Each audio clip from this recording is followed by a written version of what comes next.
for giving more information. आपने कहा thank you. Can you please further elaborate what is the main problem that you are facing with your project, sir? बात हो रहा है. Thank you.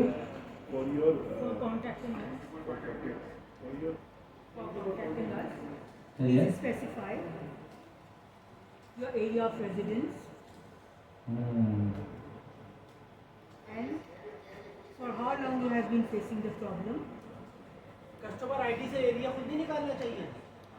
जरूरी नहीं है, बता दे तो बेहतर है. ये ना प्रोजेक्ट सब बना रहे ना. हम चेक करेंगे आपके प्रोजेक्ट में. Or I have facing problem. If you can elaborate the problem that will able to you can elaborate ठीक है. the problem. Elaborate the problem. Elaborate the problem. It will help us Help our project. to target it more specifically.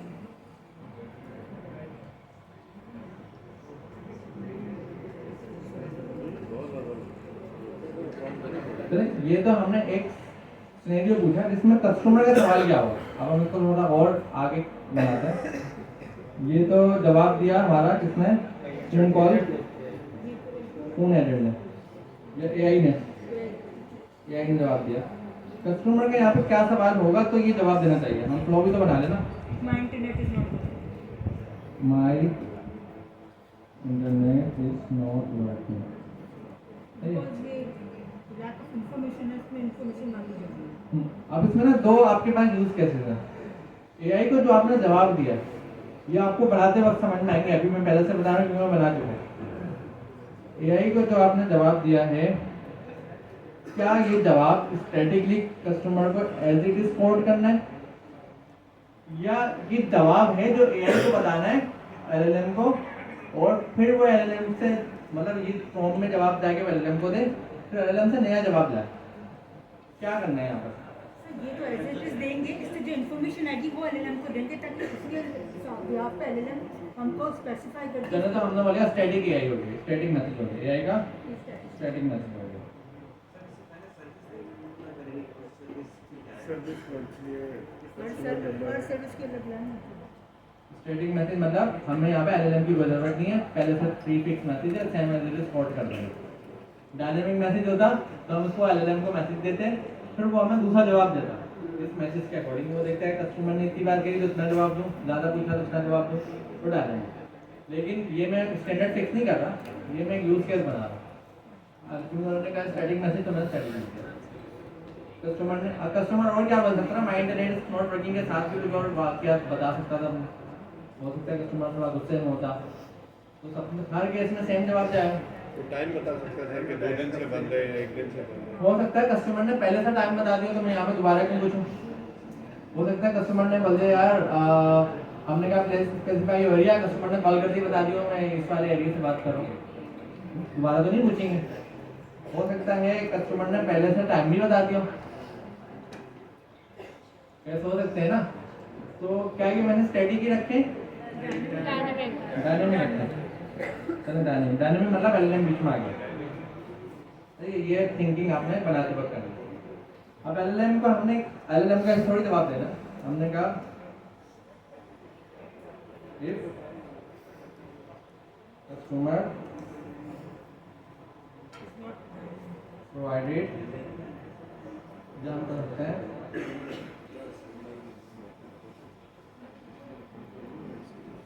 क्या आप जवाब बने क्या हम ये कहें कस्टमर की क्यूरी के अकॉर्डिंग जवाब दें.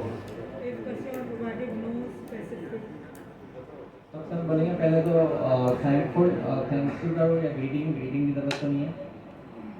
थैंक यू फॉर कॉन्टेक्टिंग अस. तो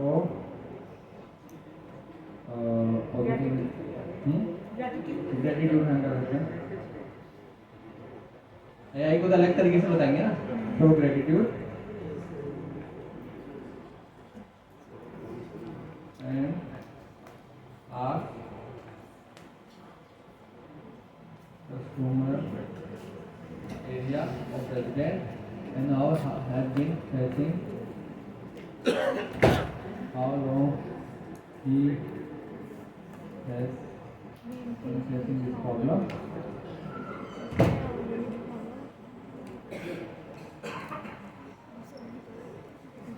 Customer already provided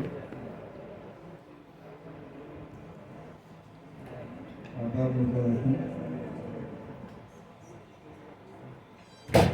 So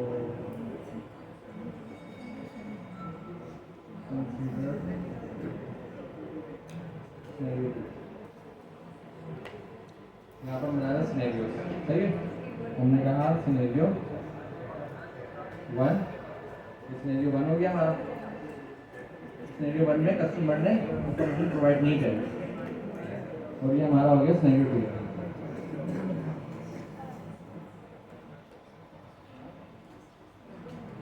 जिसमें कस्टमर ने इंफॉर्मेशन प्रोवाइड करी। कस्टमर ने कहा my internet is not working, मैं पहले कस्टमर का मैसेज फाइंड कर लूँ, my internet is not working, I am calling from this area for last 2 days. ठीक है, 2 सिनेरियो बना लिया हमने। समझ में आ रहा है ना ऐसा ऐसा प्रॉम्प्ट कैसे बनना चाहिए। सर ऐसा नहीं हो सकता कि जो कस्टमर की क्यूरी है हम डायरेक्ट एलएलएम को दे दें और एलएलएम से कहें कि जो कस्टमर की क्यूरी में अगर उसने डेटा दिया, सबसे पहले वो डेटा गेट करेगी कस्टमर ने क्या डेटा दिया, तो प्रॉब्लम दी है और प्रॉब्लम के अगेंस्ट उसने डेटा। अच्छा, इस सवाल का जवाब मैं स्ट्रेट फॉरवर्ड ऐसे बता देता हूँ, सवाल रिपीट कर दूंगा। उन्होंने कहा कि हमें क्यों सिनेरियो बनाने की जरूरत है। कस्टमर ने ये बोला तो ये जवाब, अच्छा जवाब डायनेमिक है हमारा, जवाब स्टैटिक नहीं है, लेकिन हम कह रहे हैं कि हमें क्यों ये चीज़ डिसाइड करने की जरूरत है। एलएलएम है तो इंटेलिजेंट, डायरेक्ट सवाल तो जवाब देगा, लेकिन इसमें 2 केसेस हैं। क्या हमारा एलएलएम हमारे बिजनेस रिक्वायरमेंट के मुताबिक हमने ट्रेन करा है? आपके केस में होगा ट्रेन? नहीं होगा ना, आप तो जनरल एलएलएम उठा रहे हो, तो एलएलएम को नहीं पता आपकी कैफियत। अब एलएलएम को सवाल देंगे, प्रोबेबिलिटी है वो अच्छा जवाब दे, लेकिन उसकी एक्यूरेसी हाई नहीं है, एक्यूरेसी बड़ी लो होगी उसकी। 20% में सही चल रहा होगा, 80% में वो तबाह बर्बाद कर देगा हमारा क्वेश्चन का आंसर। उसके बाद भी अगर हम उसको कांस्टेंट बनाते तो हो सकता है उसकी 20 से 80% एक्यूरेसी चलेगा, फिर भी वो नहीं समझ पाएगा कि हमारी बिजनेस की सर्विसेज क्या है। ये भी पॉसिबल है जो हमारी सर्विस नहीं है उसको भी ऑफर कर दे, जो हमारे पास नहीं है सर्विस, वो बोले भाई 5 मिनट में आपके पास एजेंट पहुंच जाएगा। कैसे पहुंचेगा? 5 मिनट का एजेंट नहीं हो सकता, एजेंट ही अवेलेबल ना हो पीछे। हम तो एजेंट के स्केड्यूल भी तो देखेंगे, एजेंट है भी नहीं है, तो उसके बाद एजेंट का स्केड्यूल बनाना है, 4 बजे आपने वहाँ जाना है, फिर कस्टमर को जाना है, 4 बजे एजेंट पहुंच जाएगा, ऐसे ही होगा ना। तो एलएलएम की जिम्मेदारी तो नहीं दे सकते, सही है। ये सारे यूज केसेस ना बड़े इंपॉर्टेंट होंगे, तो आप सबने मेरे साथ कोलैबोरेट करना है, जितने भी लोग हैं सबने कोलैबोरेट करना है, ताकि सवाल बने, सवाल से हमारे पास अच्छे जवाब बने। अब एआई को क्या सिनेरियो कवर करना है? 2 सिनेरियोज आ गए, तो सवाल ये तो ये, सवाल ये तो ये, 2। अब हम एआई को पूरा ये प्रॉम्प्ट में दे सकते हैं, ये हम काम देंगे ना सिस्टम प्रॉम्प्ट में, ये हम सिस्टम मैसेज में दे सकते हैं। तो सिस्टम मैसेज में हमने 2 सिनेरियो दे दिए, हमने कहा ये सवाल तो ये जवाब, ये सवाल तो ये जवाब, ठीक है। अगर आप बोले यार कस्टमर का नाम भी रिपीट करो, कस्टमर आया कॉल पे, आपने उसका नाम पूछा, उसकी आईडी पूछी, हो सकता है कोई अननोन पर्सन कॉल कर रहा हो, ऑथेंटिकेशन कहाँ से आएगी? Maybe a customer ID that we have given from the company. हाँ। You can identify it. ठीक है, फिर इसका मतलब होगा जब हम रजिस्टर कर रहे होंगे इसकी कंप्लेन, तब उसे कस्टमर आईडी पूछेंगे। अब उसने डायरेक्ट आते ही बोल दिया भाई मेरा इंटरनेट ही नहीं चल रहा, हम ये तो नहीं पूछेंगे अपनी आईडी बताओ, पूछ सकते हैं, वैसे मोस्ट तो लोग यही करते हैं, टाइम बाय करते हैं। अब हमारा कितना बेहतर सिनेरियो क्या होना चाहिए? पहले आईडी पूछें, ऑथेंटिकेट करें, या डायरेक्ट आगे बढ़ जाए? फैसिलिटीज क्या दी हुई है, सर्विसेज क्या दी हुई है, वो पता चलेगा। सही है, तो पहले इसका मतलब हमारा ऑथेंटिकेशन का एक पेज बनेगा। तो यहाँ पर हमने कहा hi this is ABC company agent, yes I am a senior manager here, how can I help you, customer please fix my internet service और समथिंग समथिंग। तो हमें पता लगा कि इंटरनेट प्रोवाइडर है, लेकिन इससे पहले हमने उसकी आईडी को ऑथेंटिकेट करना है। एक और चेट आ गया हमारे, हमने कहा यहाँ पर ऑथेंटिकेशन, ऑथेंटिकेशन में क्या करेंगे, वो भी बना लेते हैं। ऑथेंटिकेशन में ऑथेंटिकेशन के सिनेरियो तो नहीं होंगे, हाँ, और सिनेरियो 1। पहले का सिनेरियो बना ऑथेंटिकेशन का, एजेंट ने सवाल करा, मतलब एआई ने सवाल करा, please share your 6-digit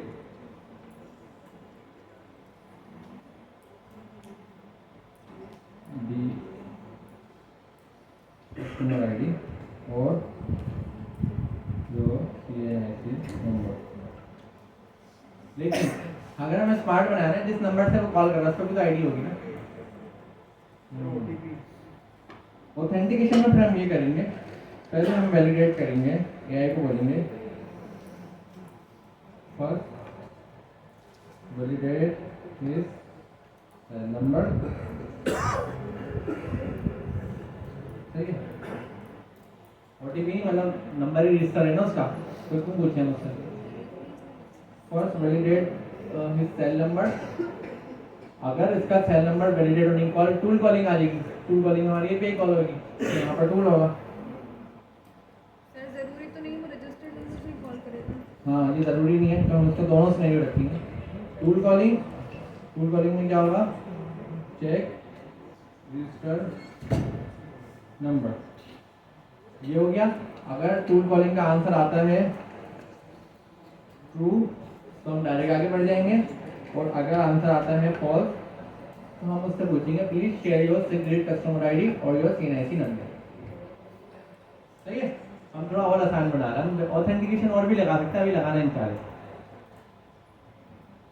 customer ID तो सिंपल होगी ना, इसमें ये कोई किसी और की बता सकता है। लेकिन कस्टमर कंप्लेंट रजिस्टर तो ऐसे ही करेंगे, ऑप्शन नहीं है। डिटेल में हम जा सकते हैं, लेकिन कितनी डिटेल्स में जाए, बात तो सही है। CLI के थ्रू होती है, अब तो कोई भी नहीं पूछता कस्टमर आईडी, आपका रजिस्टर्ड फोन नंबर होता है, उससे वो कॉल करते हैं। लेकिन इन केस तुम दूसरे नंबर से कॉल करिए तो इफ ट्रू तो रीडायरेक्ट टू द, कौन सा हमारा नोट था, internet service scenario 1, internet service, ये इंटरनेट सर्विस के सिनेरियो है, सही है, सारे इंटरनेट सर्विस के सिनेरियो। अब इसमें से क्या वो पूछता है, क्या वो जवाब देता है, ये हम देख लेंगे। इंटरनेट सर्विस सिनेरियो, हमने कहा अगर direct to the internet service scenario और if false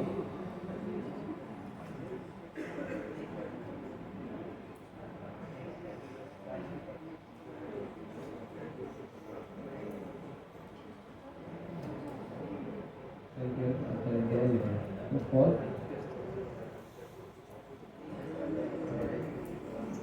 redirect to scenario or scenario 2,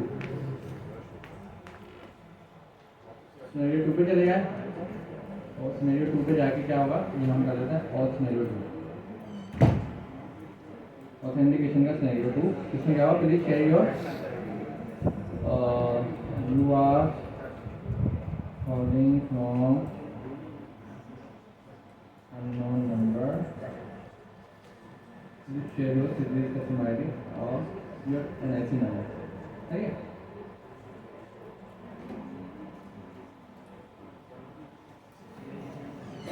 जैसे कि सिक्योरिटी ब्रीच है, दूसरे नंबर से कॉल करना, तो आप इस क्लास ऐसी रखते हैं और योर सेल नंबर। जैसे इसने रिस्पॉन्ड करा कस्टमर,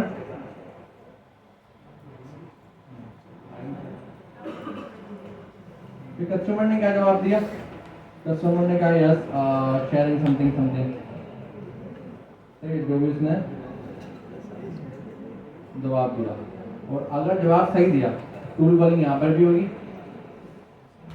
चेक करा जाएगा सच में इसकी आईडी है या नहीं है।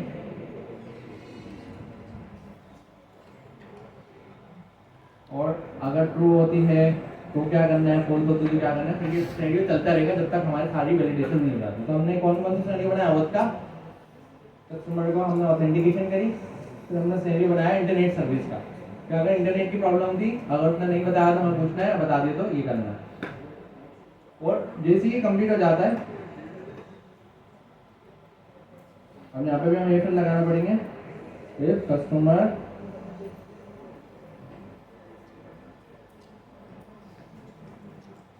सही, अदरवाइज क्या होगा, कस्टमर का रिस्पॉन्ड आएगा। कस्टमर का रिस्पॉन्स क्या आएगा, उसने बताया ब्ला ब्ला ब्ला, डिटेल्स बता दी, ठीक है, सारी डिटेल्स बता दी। इसके बाद हमें क्या करना है, टूल कॉलिंग। अब हम करेंगे फॉरवर्ड टू एजेंट शेड्यूल। कौन सा एजेंट को शेड्यूल करना है, इंटरनेट सर्विस एजेंट को। अब हम एजेंट भी बनाएंगे, हमने कहा internet service forward to internet service agent schedule, या एजेंट कर देंगे इसको, क्योंकि ये नोड है हम इसको इस तरह इन्वर्टेड कॉमा में रख लेते हैं ताकि नोड हमें पता रहे। इसको भी इन्वर्टेड कॉमा में रख लेते हैं, आगे पता रहे ये हेडिंग है। और सिस्टम मैसेज में हम बता देंगे इन्वर्टेड कॉमा का मतलब है वो हेडिंग है, ये हमें ऊपर बताना पड़ेगा वरना उसको नहीं पता। और हमें कहाँ कहाँ रखने हैं, ऊपर भी वाली वर्किंग करनी पड़ेगी। टूल कॉलिंग, ये रहा सिनेरियो 2 का हमने कोड में रख लिया। और कहाँ कहाँ हमने यूज़ करा है, सही। अब इसमें हमने कहा कहाँ पे फॉरवर्ड करना है, forward to internet service agent. Internet service agent की हमें यहाँ पर एक यूज़ केस बनाना पड़ेगा, इंटरनेट सर्विस एजेंट का use case. Internet service agent scenario 1, सही है। हमने क्या करा, टूल कॉल करा, अब सब एजेंट को तो कॉल नहीं करेंगे, और क्या करा, check schedule, check available schedule, और जो भी इसका स्केड्यूल अवेलेबल है। एंड क्या करा, यही ने क्या बोला कस्टमर को, एजेंट विल बी हियर। ये क्या सवाल पूछेंगे, यहाँ की प्रॉब्लम क्या बनी, मतलब उसने ये बताना है एजेंट के स्केड्यूल देखा, उसमें आप एजेंट जो है अगले 2 घंटे में आपके पास आ जाएगा। क्या ये टाइम आपके लिए कन्वीनियंट है, हो सकता है बोले अगले 2 घंटे बाद मैं घर पे नहीं हूँ, तो क्या प्रॉब्लम बनाया हमने।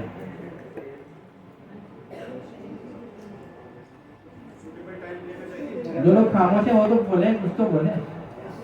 क्या है प्रॉब्लम इंजीनियरिंग में चाह रहा हूँ हम लोग का थोड़ा दिमाग चले प्रॉब्लम इंजीनियरिंग, और कोई मसला नहीं है एंगेजमेंट का है। प्रॉब्लम इंजीनियरिंग में थोड़ा सा आपका दिमाग चलाना, आप इससे ज़्यादा कर दीजिए, क्योंकि इसमें कोई रॉकेट साइंस नहीं है, लेकिन इसकी इंपॉर्टेंस आप समझें। पूरा हमारा पूरा टारगेट इसी पर डिपेंडेंट है, ये नहीं है तो फायदा क्या, भले की नहीं सर्विस। हाँ आप बता दें पीछे, तो वो प्रॉम्प्ट क्या लिखे हम, पहले हमने टूल कॉलिंग से स्केड्यूल देख लिए, हमने कहा इस टाइम पे कस्टमर अवेलेबल है।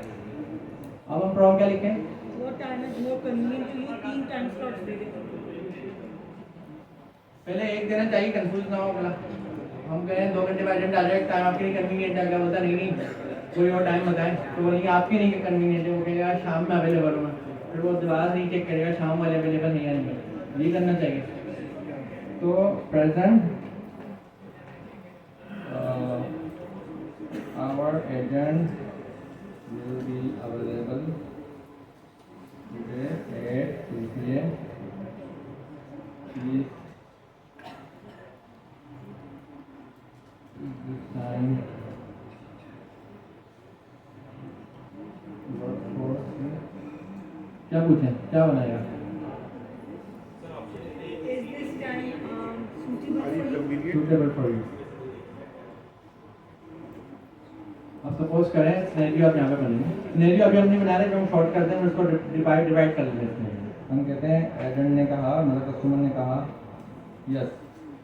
अगर कस्टमर ने यस कहा, यहाँ पे हमारा इफेक्ट चलेगा, इफ यस तो फिक्स एक्सेप्टेबल या बुक एजेंट नोट, सही है।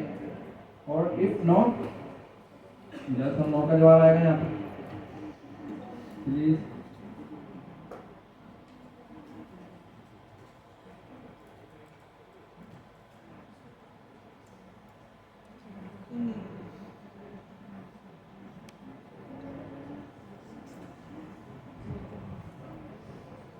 इफ नो अगेन से टूल कॉलिंग होगी, check availability and book schedule. सही, और जो भी डिस्कशन करके बुक शेड्यूल कर देगा एंड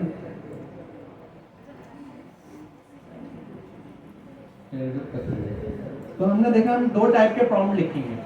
एक हम ऐसा प्रॉम्प्ट लिखेंगे जो एलएलएम को समझाना है ताकि एलएलएम समझ के जवाब निकाले। एक हम ऐसा प्रॉम्प्ट लिखेंगे जो स्टैटिक होगा, जो डायरेक्ट कस्टमर को स्टैटिक बताना है।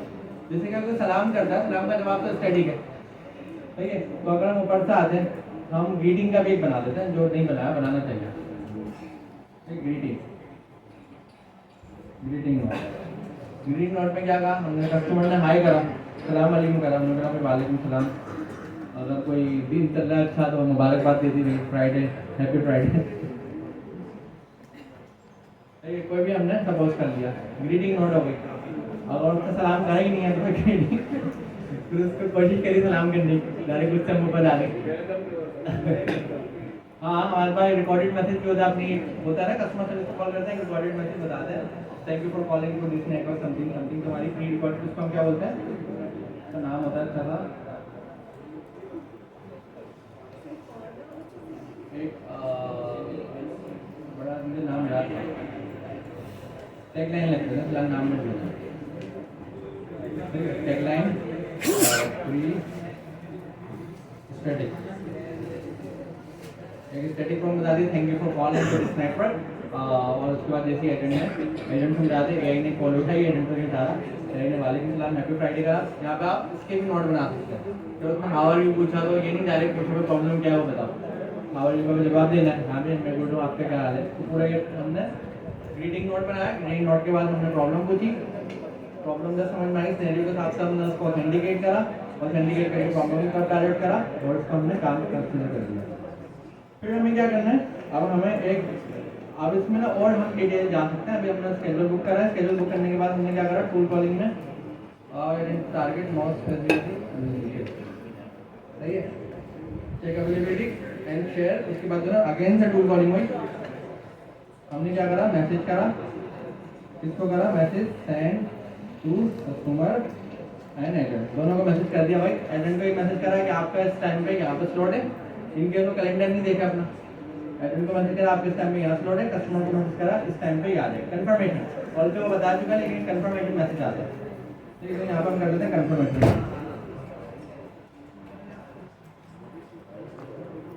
अब इसमें हमारे पास कितने टूल लगे, हम लिस्ट बना लेते हैं,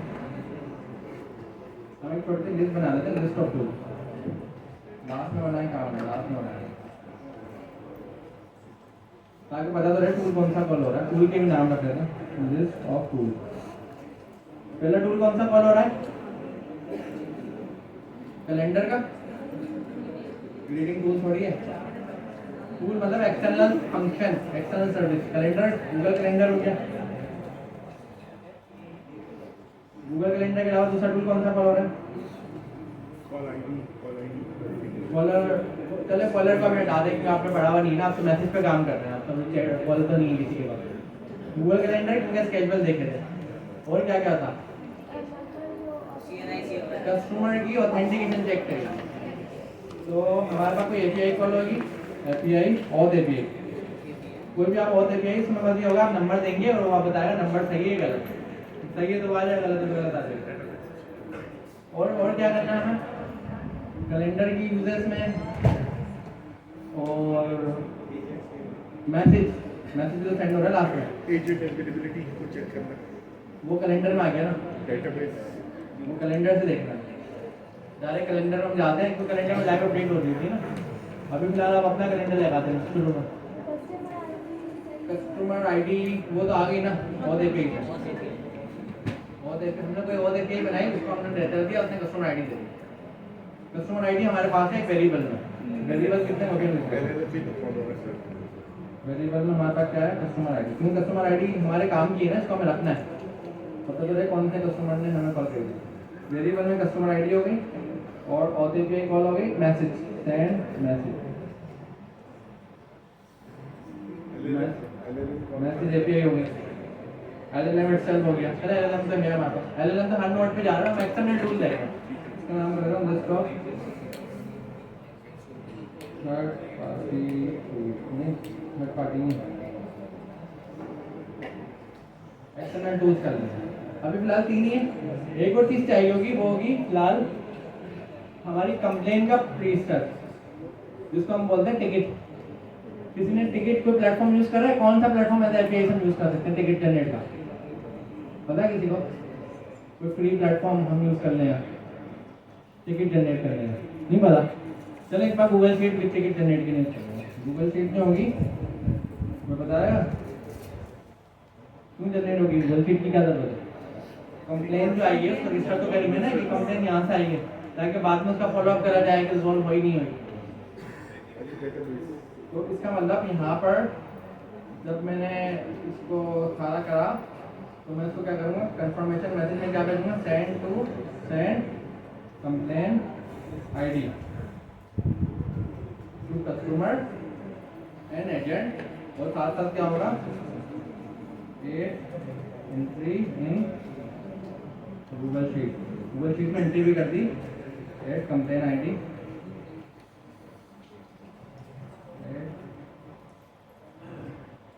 complain ID entry in Google. ये टूल कॉलिंग हो गया ये भी ना, ये सारा हो गया। कुछ बचा है इसमें? तो आप बताएं, बन जाएगा ये? इंटरनेट वाली बना लें, कोई भी बना लें। मैंने आपको यहाँ पर सिनेरियो ज़्यादा दे दिए डायग्राम में, internet, home security, health insurance, electrician, आप कुछ भी सोच लें और इसको बना लें। ये मैंने थोड़ा सा आप लोगों के लिए बना दिया डॉक्यूमेंट में शेयर कर दूँगा। कोई ग्रुप क्लास का कौन सा मुझे नहीं पता।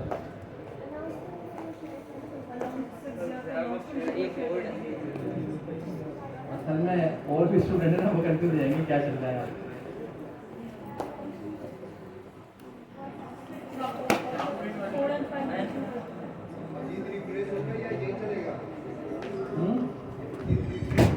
नहीं और अच्छा करें ना, ये तो मैंने लाइव क्लास में आपको बना के दिखा दिया कि एजेंट कैसे बनता है, सही है। अब इसमें रिएक्ट का आर्किटेक्चर कहाँ से मिलेगा? हमें रिएक्ट का आर्किटेक्चर में कोई खास काम नहीं है। रिएक्ट का आर्किटेक्चर ना यहाँ से बनता है। ये जो आप एज कॉल कर रहे हैं ना, किसी एज को आप रिपीट करवा दें और रिएक्ट बन जाता है, बार बार जाएगा उसके पास, लेकिन उसमें कंडीशनल नॉट बनती है। तो ये सारी चीज़ें आपको वीडियो रिकॉर्डेड वीडियो से मिल जाएंगी। मैंने इतना करवा दिया कि अगर किसी ने कुछ नहीं करा था ना, आपने घर जाके क्या करना है, 2 सिनेरियो।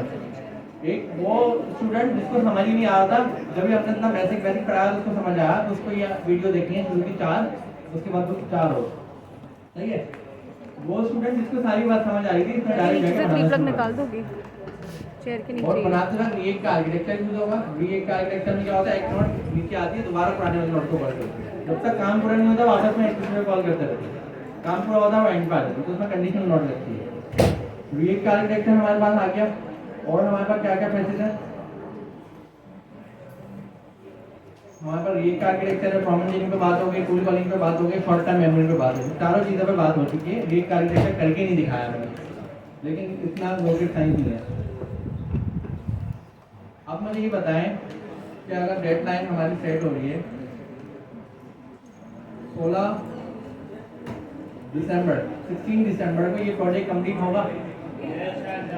कितने लोग एग्री करते हैं कंप्लीट होगा? कोशिश करेंगे। अब आप लोगों ने हैंड तो रेस कर लिया, आप तस्वीर खींच लें। नहीं इनके ये पिक्चर मुझे सर को भेजनी है, दोबारा करें हैंड। अच्छा, अब मैं आपको आगे का डेटा दे देता हूँ। सर ये की तरफ से एक डिसीजन लिया गया, वो खुद ही आपको आगे बता देंगे, मुझे जरूरत नहीं, लेकिन मैं शेयर कर दूँगा क्योंकि वो आ जाएंगे। और डिसीजन वो ये कह रहे हैं कि नेक्स्ट क्लास में जब मैं आऊँगा, जिसका ये प्रोजेक्ट नहीं बना होगा तो मैं 2 क्लासेस के लिए रिमूव कर दूँगा। फिर अगर वो मुझे बीच में प्रोजेक्ट लाके दिखाता है तो मैं उस क्लास में बिठा दूंगा। अगर 2 क्लासेस तक प्रोजेक्ट नहीं दिखाता तो वो परमानेंट आउट हो जाएगा, सही है। अब वो कह रहे हैं इस बार मैं सख्ती से करूँगा, क्योंकि पिछली बार मार्च प्रोजेक्ट था, उसमें लोग स्टक हो गए थे और ज़्यादा लोग स्टक हुए थे, तो वो प्रॉब्लम भी थी, हम लोग उस वक्त डिसीजन ले नहीं सके। लेकिन इस बार कोई रॉकेट साइंस नहीं है, इस बार सारा गेम प्रॉब्लम इंजीनियरिंग का होगा। कोडिंग में तो गेम ही नहीं है, गिनती का गेम है, सारा गेम प्रॉब्लम इंजीनियरिंग का। जब भी मैंने सर को कहा प्रॉब्लम इंजीनियरिंग थोड़ा डिटेल में बता दें, किसी ने मार्क करा हो तो उसको समझ आएगा, इसने मार्किंग नहीं करी तो फिर जिसने करी उसकी पिक्चर लेते चले जाना कॉपी से, मतलब मार्क डाउन करा।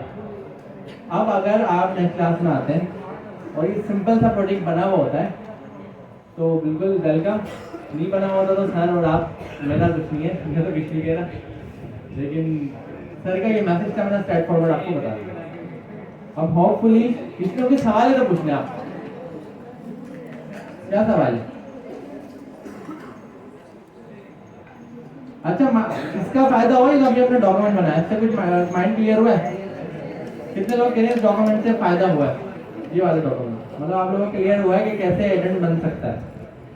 जरूरी था क्योंकि मैं खुद भी बना रहा हूँ ना एजेंट आजकल, तो मुझे यही तरीका सबसे बेस्ट लगा था कि मैं सिनेरियो सेलेक्ट कर लूँ, कंटेंट अलग कर लूँ, क्वेश्चन आंसर अलग कर लूँ, जिसमें रीबटल्स भी होते हैं। रीबटल क्या होता है? कस्टमर ने कोई क्वेश्चन करा उसका आंसर करना, रीबटल यहाँ नहीं है। रीबटल भी हो सकता है कि इन केस कस्टमर ने कोई और क्वेश्चन पूछ लिया और उसने इंटरनेट सर्विस की नहीं करी, उसने साथ में पैकेज की पूछ यार आपको ये वाला पैकेज कितने का है, पूछ सकता है ना, तो हमें पैकेज का भी नोट बनाना पड़ेगा।